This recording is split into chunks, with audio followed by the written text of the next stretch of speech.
Uncle Rob's Kitchen 3 times in one night. I know it's a lot, but trying to get a lot of things out of the way. And these are all things I wanted to show that I've done in the past.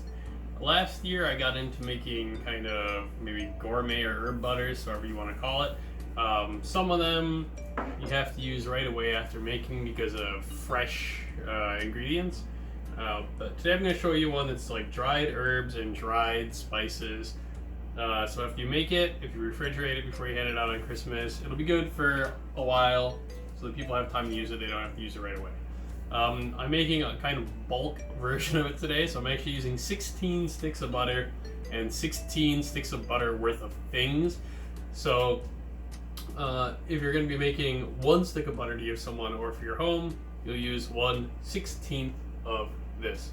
So show you the ingredients I'm going to be adding. The first thing is garlic. So this is basically 16 cloves minced up with a mincer, 16 cloves of garlic. If you don't feel like mincing this much, you can of course just buy pre-minced garlic and about 16 cloves worth. Next up is we have basil and parsley. If you make this fresh, then you're gonna have to use this butter within a couple days. This is dried and rubbed, so here I have it. It's half a tablespoon for 1 stick, or 8 tablespoons of each for 16 sticks. Okay, so 8 tablespoons each. Next, powdered onion. Tablespoon per stick, 16 tablespoons.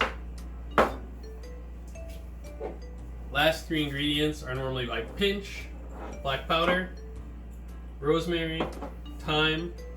Okay. If you're using fresh, once again, you have to eat it basically within a few days, but these are dried, rubbed herbs and whatnot, so this lasts a bit longer.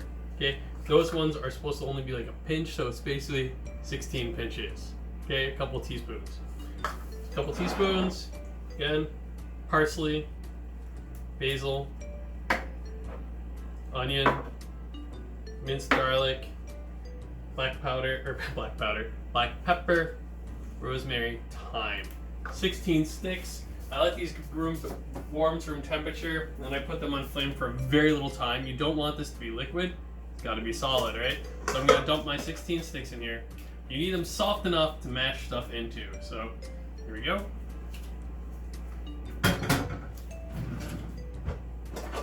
I'm going to be basically using a whisk to mash this up. Stir it up. Okay, you're going to push and make sure your butter's soft enough for this to mix into. Okay. You can cheat and get it melty on the stovetop, but then you're going to have to let it sit and solidify again. Oh no, I've gotten myself into a bit of a problem here. Oh boy, oh boy, oh boy. I'm going to use a spoon to try to get my butter back out of this whisk. Just push against the sides of the whisk, get my butter back out.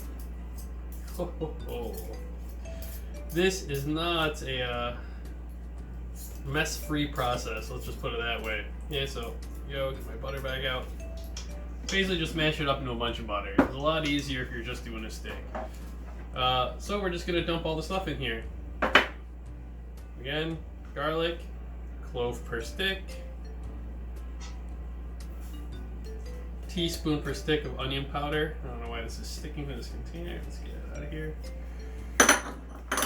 Okay, 8 teaspoons each, or half a teaspoon for 1 stick of basil and parsley.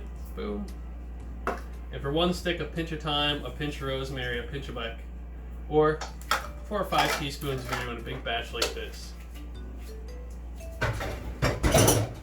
Alright, so then we're just going to mix this stuff all together.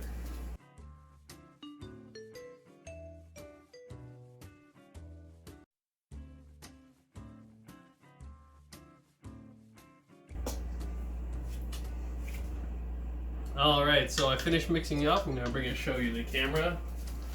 See, the herbs are equally mixed throughout all that. About 16 sticks of butter worth. And what I suggest to package this in is just basic wax paper like this, parchment paper, because it will not stick overly much to it once it finishes freezing. So, just lay it out on the table.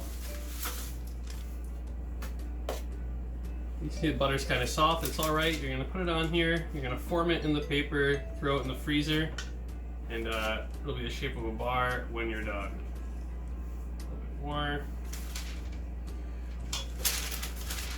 Push it together until it's about a rectangle shape. Once you fold the paper over it, you can make it any shape you want. For corn on the cob, I've made this into like a C shape before, and then you can roll your corn on the cob in it perfectly. Or you can form it into a rectangle for a standard bar of butter, which is what I'm going to do today. Roll it up. Here's your rectangle. Twist the ends, or fold the ends, and you have a bar of butter. Stick this in the freezer. It'll freeze in about 10-20 minutes, and then you can keep it in there until you hand it out for Christmas Day or whatever else you're handing it out for. These are going to be for Christmas, so we're going to fast forward through me making about 16 of these. Let's see how many I end up getting.